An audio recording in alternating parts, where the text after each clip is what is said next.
الحمد لله الذي جعل صلاة الجمعة من شعائر الإسلام وفرضها لأمة محمد عليه الصلاة والسلام لتكون مكفرة للذنوب ومطهرة للآثام. نشهد أن لا إله إلا الله وحده لا شريك له الذي يكرم المؤمنين والمؤمنات برؤية جماله في دار السلام.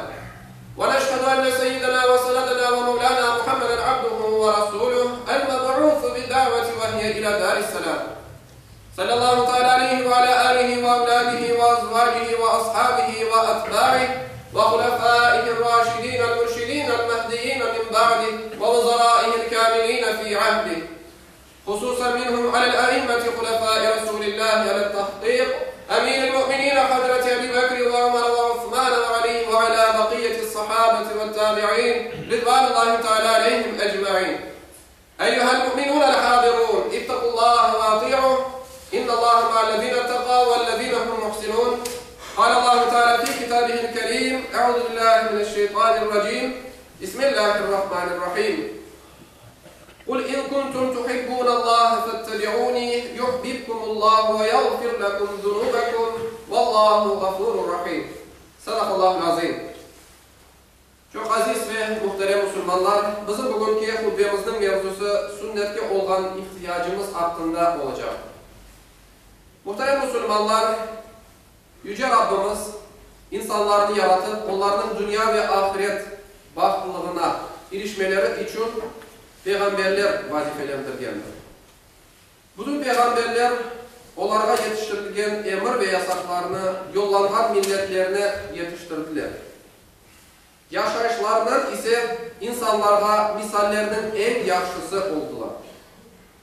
Kıyametke kadar gelecek insanlara ise Allah'ın en sevgilisi ve yaratılganlarının en şereflisi Hz. Muhammed Mustafa sallallahu aleyhi ve sellem Efendimiz yollanılgan. Hz. Peygamberimiz de diğer bütün peygamber gibi vazifesini, hakkını verip en yaxşı şekilde yerine getirdi. İnsanlarını doğru yolga davet edip ve hareketlerinden de en güzel davranış numunelerini kaldırdı. İşte Hazreti Peygamber'in Kur'an-ı Kerim dışında bizge kaldırgan sözleri, hareketleri ve takdir etkenleri sünnet olarak alırlar. Hürmetli müminler, İslam dininde Kur'an-ı Kerim'den sonra bilgi ve kullanım tarafından en büyük resurs Hazreti Peygamberimizin sünneti kabul edilir. Kur'an-ı Kerim'de tefsilatlı anlatılmayan emir ve yasaklarının kullanım sahasına çıkması hep sünnetinin aydınlatmasından olgandır.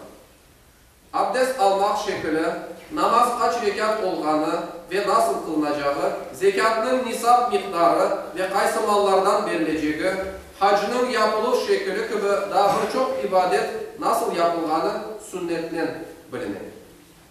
Bununla beraber Hz. Peygamberimiz Muhammed Mustafa sallallahu aleyhi ve sellem Efendimiz, "Men namazını nasıl kılsam, siz de öyle kılınız ve hac ibadetinizin usullarını menden alınız" buyurup bu meselenin emniyetine bizim dikkatimizni çeker. Kıymetli müminler, her birimiz insan olup nasıl yaşamak gerekmez? Dünya ve ahirette tinçlikni nasıl elde etmek mümkün? Gibi suallerinin en güzel cevabını sevgili Peygamberimizin Muhammed Mustafa sallallahu aleyhi ve sellem Efendimizin sünnetinden tapamız. Kur'an'da münasebetlerinde bahtlı olmakın anahtarı da Hz. Peygamber'in sünnetinde saklıdır. Hz. Ayşe anamızın bildirgeni gibi o en duygulu, en nazik, en insaniyetli, en merhametli, en saygılı ve Kur'an'dasına nispeten her vakit en yaxşı münasebette bulungan bir aile reisi edi. Komşularga yapkan iyilikleri, fuqarelerge yapkan yardımları hep onun sünnetinde iz kaldırdı. Ben güzel ahlakını tamamlamak için yollanıldım degen sevgili Peygamberimiz sünnetinden bizlerge ahlak tarafından kamil insan derecesine erişmek yollarını gösterdi. O hayatı boyu hiç yalan aytmadı, emanetke hıyanetlik yapmadı, ağzından hiçbir zaman yaman söz çıkmadı. Saygılı cemaat, Hz. Peygamberimizin sünneti Kur'an-ı Kerim'in en büyük tefsiridir.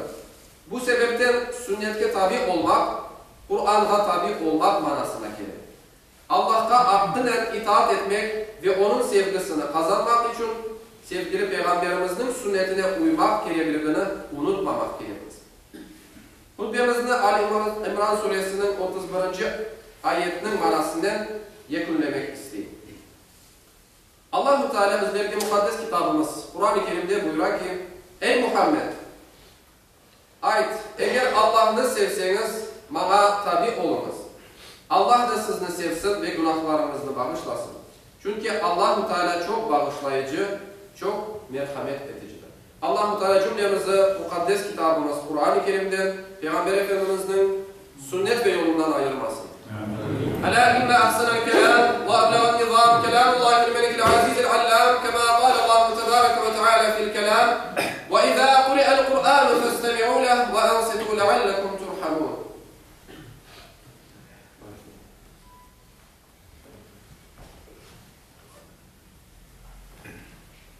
Elhamdülillah, elhamdülillah. Elhamdülillahi hamdel kamilina ve salatu ve selamu ala Resulina Muhammedin ve ala alihi ve sahbihi ecma'in. Ta'zimen li nebiyyihi ve tekrimen li fekhameti şâni şerefi safi. Fekâle azze ve celle min qâilin muhbiran ve âmiran. İnna Allaha ve melâiketehu yusallûne alen nebi.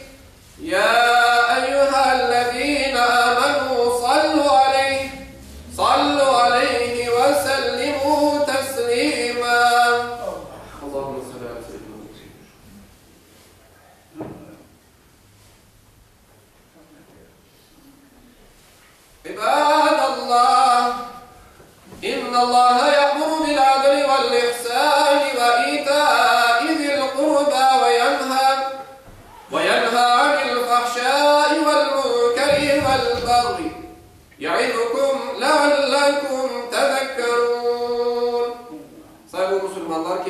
bizim cuma namazımızda toplanan sadakanın miktarı 1170 grivnedir.